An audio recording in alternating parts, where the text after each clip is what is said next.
नमस्कार विद्यार्थी मित्रांनो, माझं नाव सुहास भिसे. स्वागत आहे तुमचं सर्वांचं परतदा करंट अफेअर्स मराठी या आपल्या मायबोली भाषेतील एज्युकेशनल यूट्यूब चॅनलमध्ये.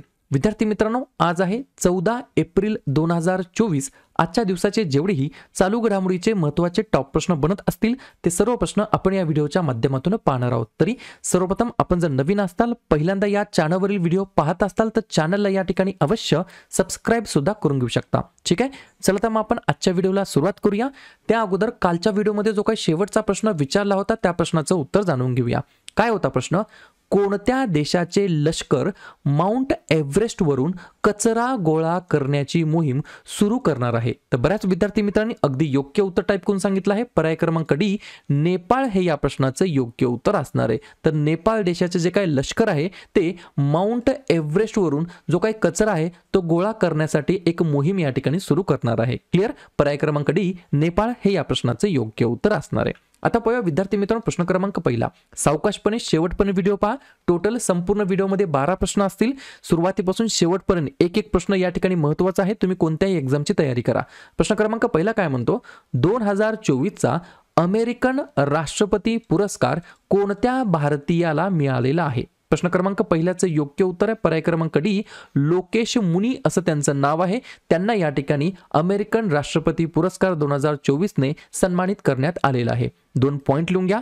जैन आचार्य लोकेश मुनी हे पहिले भारतीय भिक्षू या ठिकाणी ठरलेले आहेत. भिक्षू ज्याला आपण इंग्रजीमध्ये म्हणतो मॉन्क या ठिकाणी ठरलेले आहेत, ज्यांना सार्वजनिक हितासाठी आणि मानवतेसाठी योगदान दिल्याबद्दल अमेरिकन राष्ट्राध्यक्षांच्या सुवर्ण स्वयंसेवक सेवा पुरस्काराने सन्मानित करण्यात आलेला आहे. दुसरा पॉइंट लिहून घ्या. हा पुरस्कार अशा व्यक्तींना दिला जातो ज्यांनी युनायटेड स्टेट्समध्ये किमान 500 तास ऐच्छिक सेवेमध्ये घालवलेले आहेत आणि ज्यांच्या स्वयंसेवी कार्याचा समुदायांवरती सकारात्मक परिणाम झालेला आहे आणि त्यांच्या आसपासच्या लोकांना यांच्या कार्यामुळे प्रेरणा मिळालेली आहे. या सर्वांसाठी हा पुरस्कार या ठिकाणी दिला जातो. तर या ठिकाणी आपले भारतीय आहेत, या ठिकाणी त्यांचं नाव आहे लोकेश मुनी. हे या प्रश्नाचं योग्य उत्तर असणार आहे. पहिलाच प्रश्न पुरस्कारासंदर्भात आहे.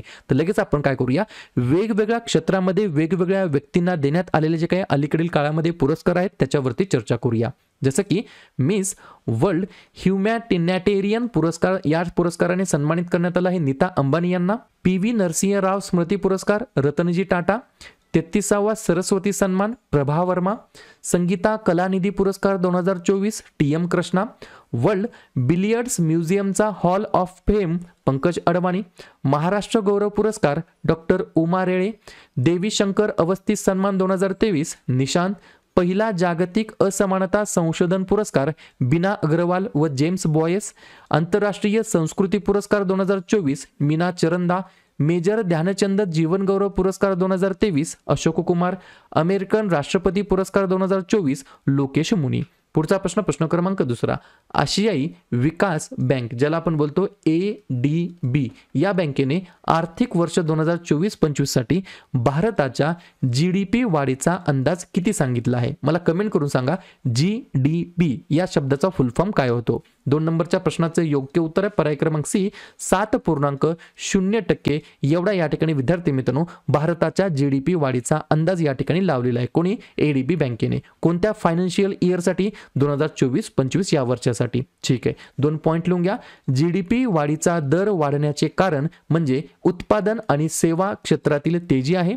2025-26 या आर्थिक वर्षासाठी ADB ने भारताचा विकास दर 7.2% राहण्याचा अंदाज वर्तवलेला आहे. ठीक आहे, ADB ने हा अंदाज वर्तवलेला आहे. मी आत्ताच सांगितलं फुल फॉर्म काय? एशियन डेव्हलपमेंट बँक, मराठीमध्ये म्हणता येईल आशियाई विकास बँक, ज्या बँकेची स्थापना 19 डिसेंबर 1966 ला झाली. वर्तमानमधील अध्यक्ष आहेत मात्सुगु असकावा. मुख्यालय आहे मांडलुआंग फिलिपियन्स या ठिकाणी आणि सदस्यत्व आहे 68 देशांकडे. पुढचा प्रश्न, प्रश्न क्रमांक तिसरा. भारत सरकारने कोणत्या शेतकऱ्यांसाठी CDP सुरक्षा पोर्टल सुरू केलेलं आहे? 3 नंबरच्या प्रश्नाचं योग्य उत्तर आहे पर्याय क्रमांक बी, बागायतदार शेतकरी जे काय आहेत त्यांच्यासाठी या ठिकाणी CDP सुरक्षा पोर्टल सुरू केलेलं आहे. उद्देश काय आहे?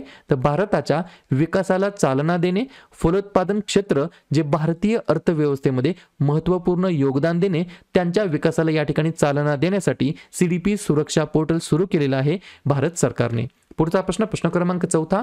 कोणत्या भारतीयाची तिसऱ्यांदा आंतरराष्ट्रीय नार्कोटिक्स कंट्रोल बोर्डाचे सदस्य म्हणून पुन्हा एकदा निवड झालेली आहे? चौथ्या नंबरच्या प्रश्नाचं योग्य उत्तर आहे पर्याय क्रमांक ए, जगजीत पावडिया असं त्यांचं नाव आहे. त्यांना या ठिकाणी विद्यार्थी मित्रांनो तिसऱ्यांदा आंतरराष्ट्रीय नार्कोटिक्स कंट्रोल बोर्डामध्ये सदस्य म्हणून त्यांची निवड झालेली आहे. 2 पॉइंट लिहून घ्या. मार्च 2025 ते 2030 पासून सुरू होणाऱ्या तिसऱ्या 5 वर्षाच्या कालावधीसाठी त्यांना या ठिकाणी पुन्हा एकदा निवड करण्यात आली आहे. 2015 मध्ये पहिल्यांदा आंतरराष्ट्रीय नार्कोटिक्स कंट्रोल बोर्डावरती त्या निवडून या ठिकाणी आलेल्या होत्या. पर्याय क्रमांक ए, जगजीत पावडिया असं त्यांचं नाव आहे. लगेच आपण वेगवेगळ्या झालेल्या नवनवीन नियुक्त्यांवरती चर्चा करूया. राष्ट्रीय हरित न्यायाधिकरणाचे नवीन अध्यक्ष बनलेत प्रकाश श्रीवास्तव. रेल्वे बोर्डाचे नवीन अध्यक्ष आणि सीईओ जया वर्मा सिन्हा. पत्र सूचना कार्यालयाचे प्रधान महासंचालक शेफाली बी शरण. ऑल इंडिया रेडिओचे प्रधान महासंचालक वसुधा गुप्ता. सुरत डायमंड बाजाराचे अध्यक्ष गोविंद ढोलकिया.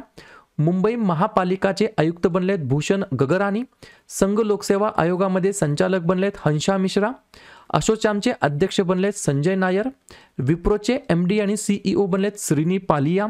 विशेष संरक्षण गटाचे महानिरीक्षक बनलेत लवकुमार. आंतरराष्ट्रीय नार्कोटिक्स कंट्रोल बोर्डाचे सदस्य बनलेत जगजीत पावडिया. पुढचा प्रश्न, प्रश्न क्रमांक 5.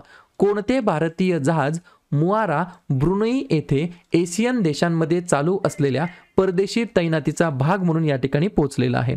5व्या नंबरच्या प्रश्नाचं योग्य उत्तर आहे पर्याय क्रमांक डी. त्या जहाजाचं नाव आहे समुद्र पहारेदार. हा जो काही भारतीय जहाज आहे हा मुआरा ब्रुनेई या ठिकाणी एशियन देशांमध्ये चालू असलेल्या परदेशी तैनातीचा भाग म्हणून या ठिकाणी सहभागी झालेला आहे. एशियन काय आहे? 10 दक्षिण पूर्व आशियाई देशांचा हा एक गट आहे, ग्रुप आहे, समूह आहे. एशियन फुल फॉर्म आहे association of south east Asian nations, ज्याची स्थापना 8 ऑगस्ट 1967 ला झाली आणि मुख्यालय आहे जकार्ता इंडोनेशिया या ठिकाणी. पुढचा प्रश्न, प्रश्न क्रमांक 6. महत्त्वाचा प्रश्न आहे, विचारला जाऊ शकतो.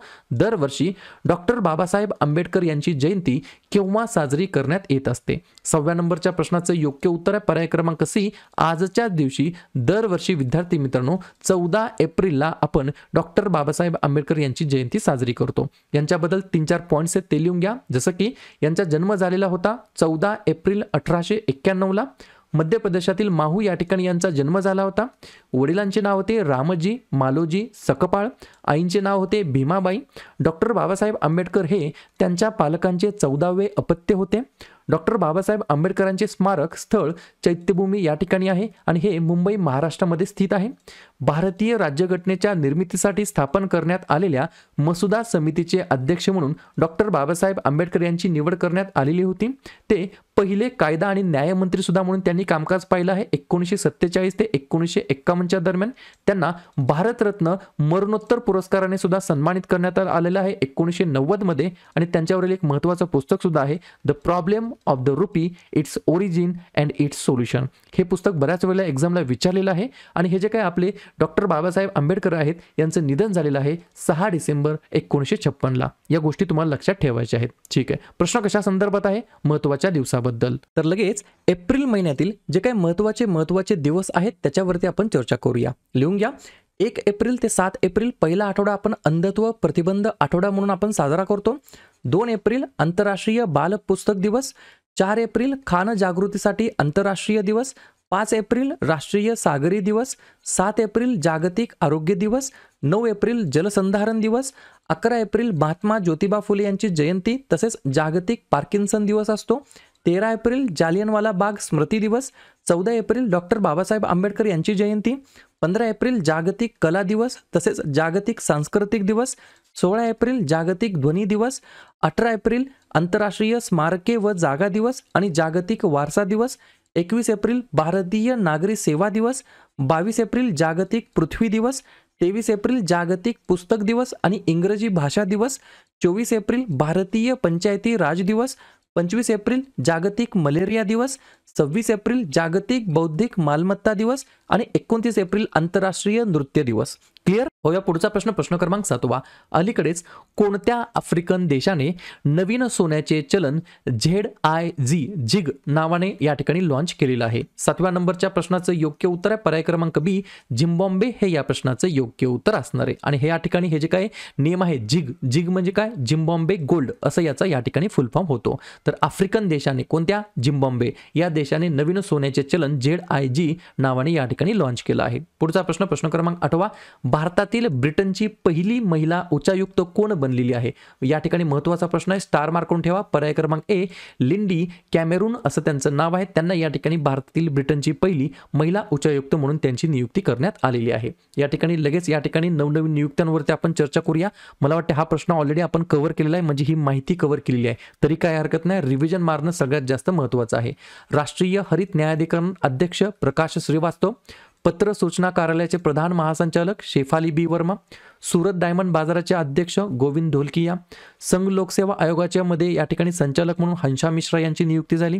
विप्रोचे नवीन MD आणि CEO श्रीनी पालिया, भारतातील ब्रिटनची पहिली महिला उच्चायुक्त लिंडी कॅमेरून, रेल्वे बोर्डाचे नवीन अध्यक्ष आणि CEO Jaya Varma Sinha, all India रेडिओचे प्रधान महासंचालक वसुधा गुप्ता, मुंबई महापालिकाचे आयुक्त भूषण गगराणी, ॲसोचॅमचे नवीन अध्यक्ष संजय नायर आणि विशेष संरक्षण गटाचे महानिरीक्षकपदी नियुक्ती झाली आहे लव कुमार यांची. पुढचा प्रश्न क्रमांक 9वा. T20 क्रिकेटमध्ये 7,000 किंवा त्याहून अधिक धावा करणारा 8व्या क्रमांकाचा भारतीय खेळाडू कोण बनलेला आहे? 9व्या प्रश्नाचं या ठिकाणी योग्य उत्तर काय आहे? पर्याय क्रमांक डी, सूर्यकुमार यादव हे या प्रश्नाचं योग्य उत्तर असणार आहे. एक पॉईंट लिहून घ्या. विराट कोहली जवळपास त्यांनी 12,313 या ठिकाणी धावा काढलेल्या आहेत. T20 क्रिकेटमध्ये सर्वाधिक धावा करणारा हा या ठिकाणी पहिला या ठिकाणी फलंदाज बनलेला आहे आपल्या भारतातून. 1 नंबरला आहे विराट कोहली, 2 नंबरला आहेत रोहित शर्मा, 3 नंबरला आहेत शिखर धवन, 4 नंबरला आहेत सुरेश रैना आणि 5 नंबरला आहेत MS धोनी. या गोष्टी तुम्हाला लक्षात ठेवायच्या आहेत. ठीक आहे. पुढचा प्रश्न क्रमांक 10वा. अलीकडेच पाकिस्तानी संसदेचे वरिष्ठ सभागृह असलेल्या सिनेटच्या अध्यक्षपदी कोणाची निवड झालेली आहे? तर पर्याय क्रमांक सी, युसुफ रजा गिलानी असं त्यांचं नाव आहे. त्यांना या ठिकाणी विद्यार्थी मित्रांनो पाकिस्तानी संसदेचे वरिष्ठ सभागृह असलेल्या सिनेटच्या अध्यक्षपदी त्यांची नियुक्ती या ठिकाणी झालेली आहे. पुढचा प्रश्न क्रमांक 11वा. टेल व्हॅली वन्यजीव अभयारण्यामध्ये सापडलेला नेप्टिस फिलियारा कोणत्या प्रजातीचा या ठिकाणी प्राणी आहे? किंवा या ठिकाणी फुलपाखरू तुम्हाला फोटोच्या माध्यमातून लगेच लक्षात येत आहे. पर्याय क्रमांक बी, फुलपाखरू बटरफ्लाय हे या प्रश्नाचं योग्य उत्तर असणार आहे. अशा प्रकारे शेवटचा प्रश्न क्रमांक 12वा. इम्प्लांट खरेदी करणारे आणि ऑपरेट करणारे टिंबटिंब हे पहिले सरकारी रुग्णालय ठरलेलं आहे. तर पर्याय क्रमांक ए, कमांड हॉस्पिटल पुणे हे या प्रश्नाचं योग्य उत्तर असणार आहे. क्लिअर? सर्व गोष्टी समजल्या? तर अशा प्रकारे विद्यार्थी मित्रांनो हे होते आजचे 12 प्रश्न. उपक्रम कंटेंट हा जो काही प्रयत्न आम्ही सुरू केला आहे मराठी भाषेमध्ये हा कसा वाटतो नक्कीच कमेंट करत चला. आणि या ठिकाणी तुमच्यासाठीचा आजचा खास प्रश्न, QS वर्ल्ड युनिव्हर्सिटी रँकिंग 2024 मध्ये भारतातील किती विद्यापीठांचा समावेश झालेला आहे? 49, 59, 69 की 79? तर ज्या पण विद्यार्थ्यांनी या प्रश्नाचं योग्य उत्तर येत असेल त्या प्रश्नाचं उत्तर तुम्ही कमेंट बॉक्समध्ये बिंदासपणे टाईप करून सांगा. या प्रश्नाचं उत्तर चुकू द्या, बरोबर येऊ द्या, काहीच हरकत नाही, परंतु ट्राय करणं, प्रयत्न करणं हे सर्वात जास्त महत्त्वाचं आहे. आणि दुसऱ्या दिवशी येऊन आपण दिलेल्या प्रश्नाचं उत्तर हे बरोबर आलं की चुकलं हे दुसऱ्या दिवशी येऊन चेक करणं, तपासणं हे देखील तितकंच जास्त महत्त्वाचं सुद्धा आहे. तर लगेच एप्रिल महिन्यातील जे काही महत्त्वाचे दिवस आहेत त्याच्यावरती आपण चर्चा करूया. लिहून घ्या. 1 एप्रिल ते 7 एप्रिल पहिला आठवडा आपण अंधत्व प्रतिबंध आठवडा म्हणून आपण साजरा करतो. 2 एप्रिल आंतरराष्ट्रीय बाल पुस्तक दिवस, 4 एप्रिल खान जागृतीसाठी आंतरराष्ट्रीय दिवस, 5 एप्रिल राष्ट्रीय सागरी दिवस, 7 एप्रिल जागतिक आरोग्य दिवस, 9 एप्रिल जलसंधारण दिवस, 11 एप्रिल महात्मा ज्योतिबा फुले यांची जयंती तसेच जागतिक पार्किन्सन दिवस असतो, 13 एप्रिल जालियनवाला बाग स्मृती दिवस, 14 एप्रिल डॉक्टर बाबासाहेब आंबेडकर यांची जयंती, 15 एप्रिल जागतिक कला दिवस तसेच जागतिक सांस्कृतिक दिवस, 16 एप्रिल जागतिक ध्वनी दिवस, 18 एप्रिल आंतरराष्ट्रीय स्मारके व जागा दिवस आणि जागतिक वारसा दिवस, 21 एप्रिल भारतीय नागरी सेवा दिवस, 22 एप्रिल जागतिक पृथ्वी दिवस, 23 एप्रिल जागतिक पुस्तक दिवस आणि इंग्रजी भाषा दिवस, 24 एप्रिल भारतीय पंचायती राज दिवस, 25 एप्रिल जागतिक मलेरिया दिवस, 26 एप्रिल जागतिक बौद्धिक मालमत्ता दिवस आणि 29 एप्रिल आंतरराष्ट्रीय नृत्य दिवस. क्लिअर?